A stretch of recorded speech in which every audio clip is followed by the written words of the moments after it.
welcome to Business Unusual. In this series, we continue to define the landscape we find ourselves in. We are looking at post-COVID and calling it the future. It is here with us, and the big question is, are we still relevant?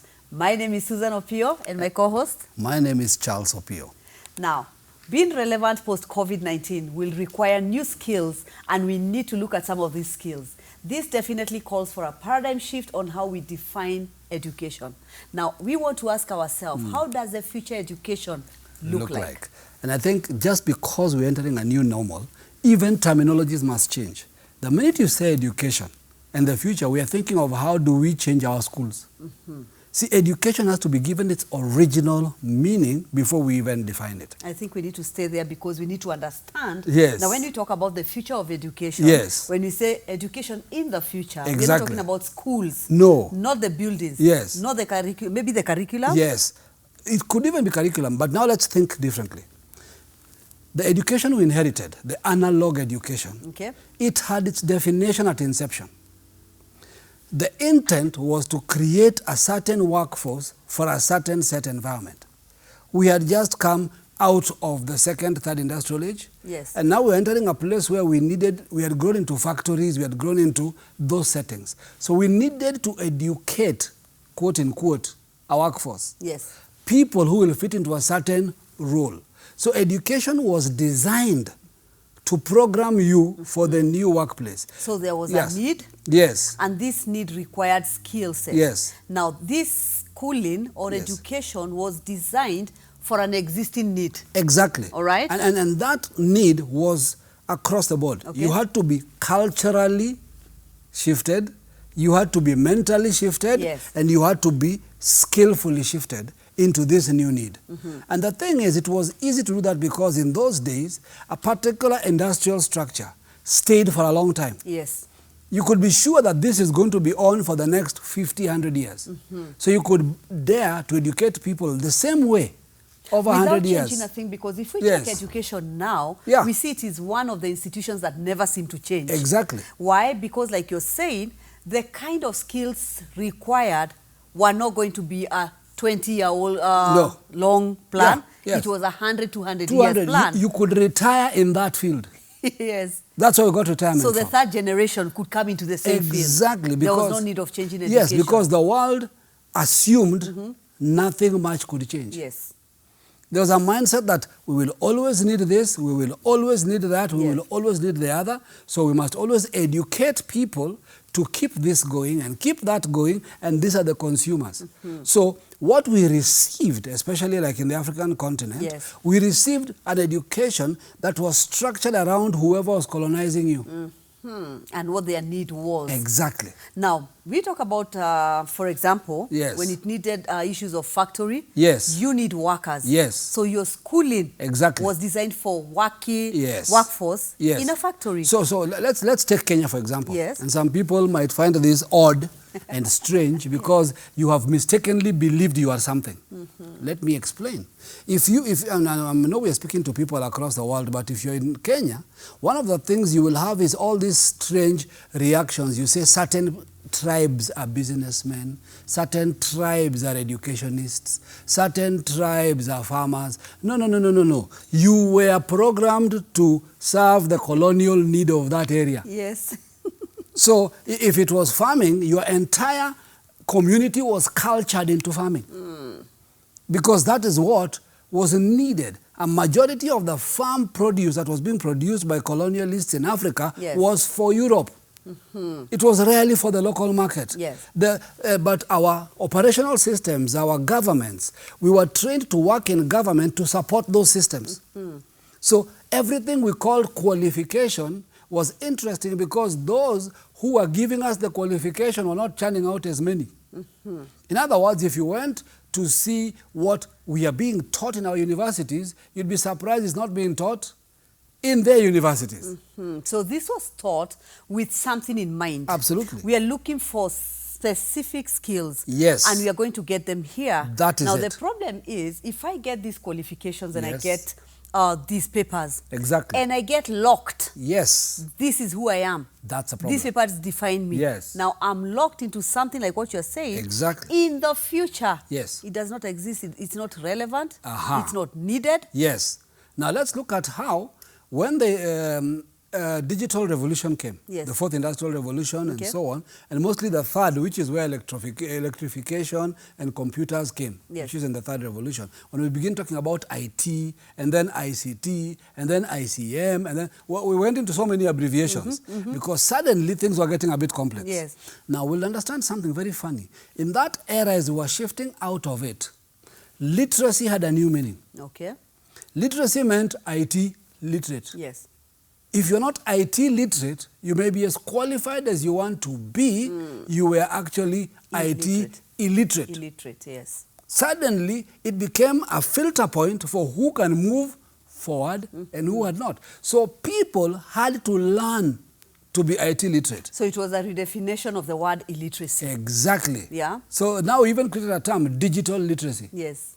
So what happened? Suddenly, we had to learn how to be IT literate quickly before you are left behind. Yes. And there wasn't enough schools to do this. That's why all sorts of private schools, ICDL, all this, self-learning, had to pop up to fill that gap quickly. Yes. Why? Because the new workforce required this reality. Now, let's stop there a bit. Yes. Because when you talk about now, this is the new workforce required at that time. Yes. Third industrial revolution. Yes. Now, you realize in the second, there were highly qualified people. Absolutely. But these highly qualified Yes. come and find themselves irrelevant. Yeah, exactly. In the sense of their skills are irrelevant. Yes. Now, the problem is when the person confuses or intertwines themselves Yes. with their skills. Absolutely. And they start defining themselves as irrelevant. Now, let me give you a perfect example. Okay? Some of us, fortunately, because we are Gen X, our parents were Gen Silent, No, they were baby boomers. baby boomers. Yes. The baby boomers, how they worked. For example, let me give you a perfect example. My mother was a PA, copy typist, and those days their qualifications was how fast you could type Yes. and if you could do shorthand. It's called dictation. Dictation. So the boss dictates and you write in this language called shorthand. So that tells you she had to learn a language called shorthand. I remember Pittman's shorthand. I even remember the books because I would read them for her and she would practice. Yes. She would write.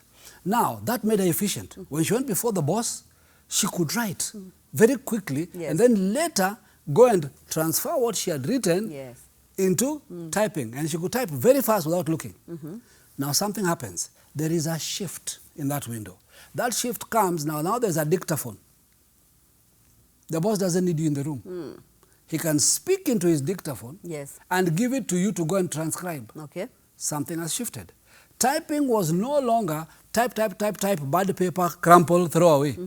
Type was type, edit. Yes. So she had to get digital literacy, Yes. irrelevant of the fact that she could type. So in the past, the past, she Yes. was highly qualified. Exactly. She finds herself irrelevant. Yes. And she has to tell herself, the qualifications I have cannot fit in this new Exactly. season. I have to upgrade. Exactly. All right? She upgrades now to digital. Yes. Okay? So now there is a shift.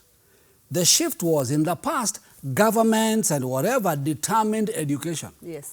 Now, opportunities determined education. All right. So now you're the one to make the decision whether you want to upgrade. Or not. Do Or you want not. to stay where you are? You want to stay where you are? The best you will do is you'll type certificates for the government for a while. Yes. Before that ends. So that 'Cause it happens. will. Yeah. So let's take that. Let's take a different case scenario. Those days, a designer, a graphics designer was a painter. Oh, yes. He could do a billboard, he could do a poster, he could do all that stuff. He would paint, he'd have to buy his paints, he would tell you how long it would take to do it, and then he would have to be a very good artist, a sign writer. Remember all those things? Oh, yes.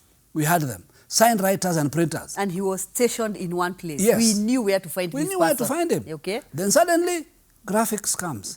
Graphic software comes. Yes. People can do this and print in real time. What happens? If you still have the eye for colors and everything, get digital literacy. Yes. Learn how to use software. So you actually Learn. continue doing what you do, but you upgrade. There you go. Become relevant in the new season. Yes, you yeah? become more efficient. Yes. You can reach more people. Yes. And you have more time on your hands to do more work. Maybe you need to talk about that, because most of the time when we hear Yes. somebody being told, Yes. we are coming from this era where your skills are becoming irrelevant. Yes. But you can continue being relevant by upgrading. Aha. Now talk to someone who wants to upgrade or to know Yes. about upgrading. You see, what happens in every shift of upgrade, a number of key issues happen. Yes. The first key issue is that there are some things that become absolutely irrelevant. They're not needed anymore. At all. And you must quickly be able to discern that. Let's go back to the typewriter. Yes. So you could be the best manufacturers of the highest quality typewriters. Yes. Here's the problem. Your typewriters are perfect, but no one needs them. No one uses them. So you cannot now say, I am the most qualified typewriter engineer in town. Actually, in the future, you are the most illiterate human being in town. Because your qualifications are not needed. At all. So we need to come to a place of saying, wait a minute, what am I qualified in? Exactly. Is it obsolete? And if it is, how do I move to the next level? Yep. Okay? Now, let's first accept majority of your current education models, majority of what you're graduating in now, and what you're fighting so hard to complete is you're going to be the most qualified illiterate guy in town. Explain. Let me explain it this way. Imagine today that your greatest qualification is mixing paints. Let me use something tangible. Okay? Mixing paints, and you're that gift. You can take blue, green, red, and make it this color that I want. Right now, there's a color code. I press 2, 3 buttons. Yeah. It mixes paints for me, puts it in a tin, gives me exact color, and off I go. So, what uses your qualification? None. At all. Yet, are you unqualified? Very qualified. You are qualified. Yes. Are you skilled?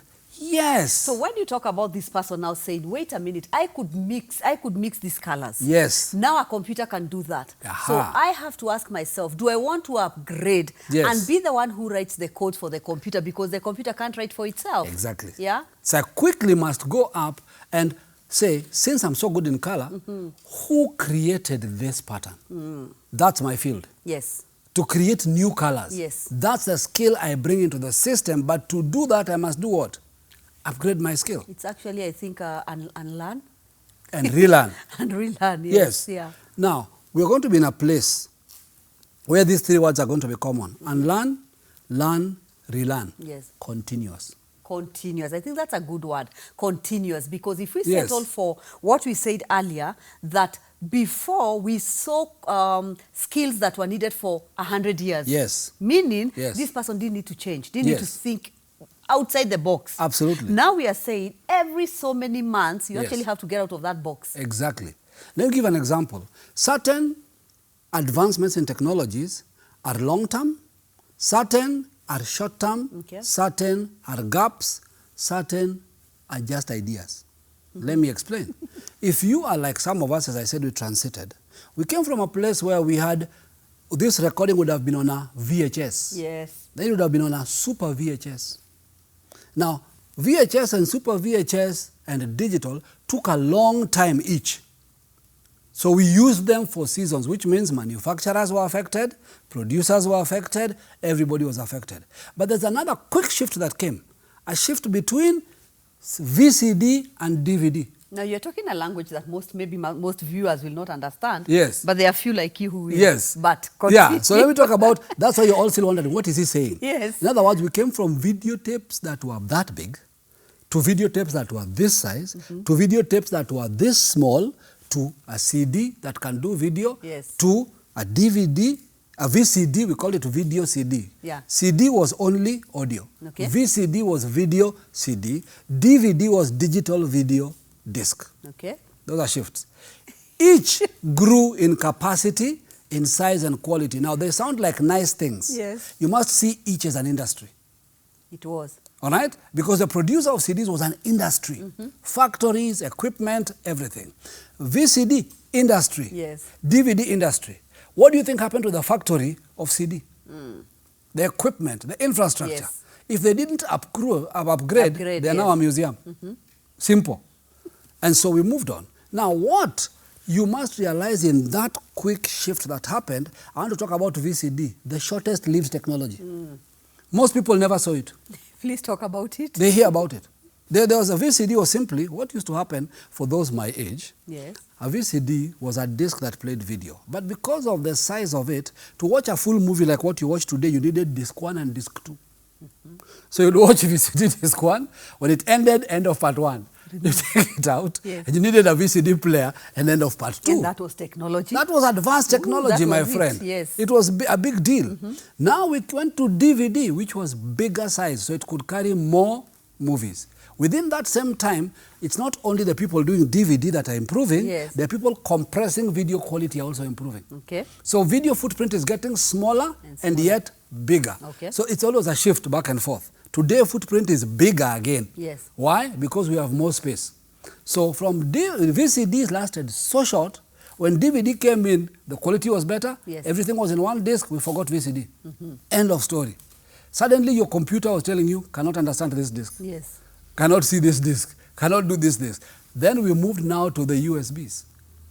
We are moving up. Yes. Which means each of those things we are saying sound very nice. But each one is work skills. Yes. Each one is factories. Each one is raw materials. Each one is a whole world of economy And I'm just shifting. hearing that when we shifted to the next, Yes. the infrastructure, Yes. the amount of equipment and money Exactly. that somebody had to look and say, listen, Yes. down the drain. Exactly. You either upgrade or Yeah. this is museum. That's why I said. And that's what we are talking about Yeah. even today. Yes. There are many things where we have to say, it doesn't matter how much Yes. you had invested in, Exactly. you better move up. So you now have to become Yeah. a salvage master. Okay? A salvage master is somebody who can look in and say, this part we still need. Yes. This we can upgrade, but this, finished. Get rid of it. Yes. Because we need to understand why is the future of education such a big issue for us and why is it our topic in this series. Yes. It's because the future of work is no longer going to be about lack of jobs as people think. Yes. It's not lack of jobs. It is lack of skills for the emerging jobs. So right now, as we are talking, there's Yes. a lot of opportunities. Yes. But we don't have the skills. Actually, Yeah. I was just doing a research recently. A lot of global companies have got adverts running forever, no one to fill the space. Because this person who's been skilled for something that is irrelevant in this season There you go. doesn't know how to upgrade. Yes. How to say that, yes, I was trained for this and I was very good at it. Absolutely. Now, with the way the world is changing, Yes. I need to change Exactly. to be relevant. Exactly. And that is why you find many people who are very skilled in the last, in the next, they become something and you're like, wait, you went off completely your field because you didn't know how to adapt in the new. Now here's a problem. Yeah. We no longer can get value from this guy is highly qualified in this. Doesn't really matter. Not anymore. You cannot walk in a room and say, I am the best this. Let's talk about in this season. Yeah. You could be highly skilled in this one thing. Yes. And tomorrow something new comes, but there are tutorials online. Exactly. And a young guy just goes online, studies this and becomes your boss. And this is the reason. Yeah. Let me put it this way. The industries, the governments, the jobs of the past, like we said, Yes. were based on a long-term plan. Oh, yes. All right? An unchanging yes. plan. And the people were based on what you call machinery. Now we are going to see the difference between machinery and a new term emerging called machine learning. Why are machines learning? Yes. There's a problem. Machinery meant things work in a particular way. Yes. The sequence cannot be Changed. adjusted, or tampered with. And there's a human who is behind this machinery. Once it's been designed, Yes. that is it. Now the problem, because that machine has been like that for a long time, the people required to do it can be manufactured regularly too. Yes. In other words, there's always somebody else who can do it. There's always somebody else who can do it. Yes. So when you leave out your time, they find a new person to do it. While you're working at it, somebody is studying to replace you. Yes. Because that thing is not changing. Neither is the education system changing. So it is a perfect factory system. Churn one in, churn one out. It is a matter. What was important those days? The output. Whatever is being produced is more important than all of you. Yes. That's why we used to say in that system, I will replace a machine before I replace a person. And that is where we saw in that season also, Yes. the machines, of course, the equipment was more important Absolutely. than the people. Absolutely. When the machine is Broken down, Yeah. everything stops. Exactly. And we have to look for this and we have to search. Yes. When somebody is broken in a sense of they are Sick. unwell, Yes. they're being told, push yourself. Push yourself You or- need to come yeah, yeah. or we replace you. Exactly. The machine was more important. Exactly. In this season, not anymore. Not anymore because, like I said, the market was set. Yes. The product was known. Yes. The process was known. So that's machinery. Yes. Now, machine learning. Now machine learning, the market is changing. Okay. The consumer, unknown. Oh, yes. The product, testing. Yes. What does that mean? You are now paying attention. Where did the market go? This way. What do they need? This. So how do we build it? This way. Who do we need? Who can build this? I'm hearing we are coming from a place where the consumer Yes. adjusted to the product. Exactly. To a season where now the product is adjusting to the consumer. In fact, that is the key. Okay. The key is the consumer is no longer bound by one particular structure or yes. model or system. We have seen that. Yeah, the consumer now has choice. Yes. And the consumer now has demands. And they can dictate how you Yes. adjust your product. And the consumer... Your delivery. Yes, and Yeah? the consumer has been exposed. Those days, listen, this one I have to say because it's one of the things I used to love. Okay. There's a product I discovered recently that I used to like as a child. And that is many years ago. When I say child, that is for some of you history. But that's okay. You don't want to talk about goody goody. Exactly. Oh. I have to talk about goody goody. Okay, talk There about was this toffee we used to love called goody goody. Okay. Some of you may know what that toffee is. Maybe you'll ask the producers to put it in the corner there somewhere. Anyway, so that particular toffee was very interesting. Yes. And I remember we used to love it, but to chew it, it was a bit tough. You know, Maybe that's where the fun was. Yeah, you pull and chew it, but it would mess up your fingers and so on. And your teeth. Yes. Recently, I discovered somebody who has goody goodies, and I bought them, and they were nice and soft. Exact same product. So I began to query, where is this issue? And I was informed that the reason ours was tough, we used to receive it 6 months later. It was expired. But it was our product. It was on the market, and we loved it. And it was good. It was very good. Now I'm getting the original because from consumer to market is immediate. Yeah. It's excellent. So you're saying the hard one was low quality? The hard one was the but same thing. But the consumer did not know. No, the hard one was the same thing, but it took years to get to us. Same thing with movies. Yes. We used to love some movies, then the day you see the real actor, he's 50 years older. Yes. And you wonder, you mean this is what we were watching? We thought it was current. Yes. That's how the consumer has shifted. So that time you're talking about, Yes. the product was the king. Yes. In the sense Yeah. of you will take what I have. Thank you. If it is movies, you'll watch what You'll I want watch what you to I watch. give you to watch. Goody goody, you'll have the one I want. Exactly. Now we're in a season where you're saying, I'm not taking that Yes. goody goody. I have more information, Yeah. and I know the hard one is not good quality. Exactly. So I'm not taking it. The consumer has power now. Remember, we used to be told news is a particular time. Yes. You watch news when they say it's If news. you miss, you miss. Yeah. Nowadays, it's very interesting. On TV, we watch news to confirm the news we already know, to see if it is true. In other words, it's not news anymore. Yes. It's just confirmation. What has happened? That's the consumer. That's a shift. That is the demand. You know, I'm just finding it interesting how, when we talk about the past, Yes. it sounds so fossil. You sound like you're born in the 1900s. Because a yes. millennial listening to you will be like, okay, I'm not Yes. understanding what you're talking. You talked about VCT. You talked Yes. about goody goody. You talked about watching movies that are, I mean, you're like, wait, Yes. where did you guys live? Yes. And we're talking about how many years? Less than 20. That's what you're saying. Less than 20. Those are shifts within less than 20 years. Yes. And right now, oh, by the way, I operate all the current tech. I have SD cards, I have USBs, I use everything that is used. In other words, And I'm you being have adaptive. And you have the current goody goody. Exactly, and I have the current goody goody. Okay. Upgrade. Yes. So this is the idea. The idea is that the problem we are going to face in the next phase is not lack of jobs or lack of opportunity. It is lack of skilled people to fill those emerging opportunities. So if somebody is hearing well, Yes. what you're saying is, ask yourself, your skills, Yes. are they required? Yeah. Now, that's one question where you say, are they required today? There's another question to ask. In the next 5 years, in the next 10 years, Yes. what I'm doing, shouldn't I start upgrading because I can tell I'm on my way to irrelevance? Absolutely. Yes. And you see, if you listen to our last edition, we talked about the mindsets that will be needed, right? This edition, we're dealing with the skill sets that have to be developed to work under that new environment.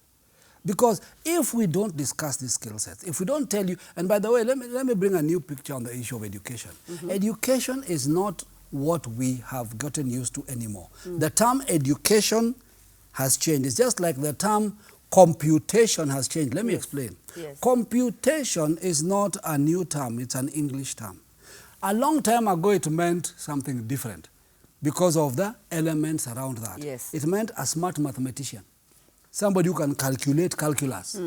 That was good computation. You understand? In this era, computation will have a different meaning. So in the same way, education then meant enter a class, be given information, repeat the information 50 back. people Yes. being taught the same thing. Exactly. We don't care where you're going from here, whether your It doesn't talents are matter. this or that. Yes. All of you are given a Learning blanket the same information. curriculum. Yes. Okay. Then when you were at the end of the thing, what we call an exam, which is actually very funny, examination. Okay. When we tell you we're having an exam, it's simply to check if you heard what we said. That's it. And when you come out, you say you're a graduate. A graduate of what? Of repeating what I told you. Yes. So that's actually not education, it's called programming. We need to get some things into order. That was never education. Education means the ability to learn a new skill and apply it. And adapting. Yeah, that's what it means. That's education. Yeah, it means an education is not what you're taught in school. An education is how you learn to cope with the new environments in your life. When you say you're educated, what we really mean is you can cope. You can function. Yes. You can operate. The problem we have today, and let me help somebody, because we always say that there are a lot of people who failed in school. What has that got to do with education? Nothing. You failed an exam. Yeah. Okay. I like saying, listen, you failed an exam, right? But let's put it this way. Interesting question. Yes. You did not fail an exam. I always say, they only ask the questions you did not study. There are some you had studied. If they had asked those Had questions, they asked those questions, you would have passed. So when you came into that room, there were answers you had. Yeah. You just met the wrong questions. I think also when you talk about the education in the past, where we say that exams clustered people. Yes. And called them, actually labeled them. Exactly. You've been labeled an A student. Yes. And something inside of you tells you, you are A because you're clever. That's the word they use, clever. Exactly. But when you get into the world, you notice they don't need cleverness, they need skills. Thank you. Which you don't have. And this has been the problem. Yeah. I know we've sat with CEOs, organizations. Their biggest problem is not the qualifications of their staff. Yes. Their biggest problem is the competence. Yes, so many CEOs will tell you, Yes. if you go to the HR, they'll tell you we have good papers. Absolutely. Very good papers. Yes. But translating those papers into productivity is where the problem is. Absolutely. Because the papers say what you can be, what you are programmed for. Exactly. But here we don't need what you're programmed for. We need output. Now here you go. So, he who creates a narrative controls the outcome. Yes. Very important. All right? So who created the narrative? A certain system educated a narrative called education. That narrative, they determined those who pass in it are the ones who are not failures. Yes. In other words, you can qualify to work in my world, which I designed for you. Anybody who doesn't qualify to work in my world, we label them failure so that they are not a threat to this world. This is all about past education and where we are right now. What you're trying to say is that the future or lack of work or jobs, when you talk about lack of business, lack of work, it is not about there are no jobs, there are no opportunities. It's because there are no skill sets. And these skills is what you are saying. Ask yourself, can I take myself to this position of saying, I identify my skills, they're not relevant. I identify what I'm qualified in, those papers cannot help me in the season we are in. I need to go back and learn. Now, that's what we're talking about. Absolutely. Business unusual, keep tracking as we talk about the future we are living in. Yes.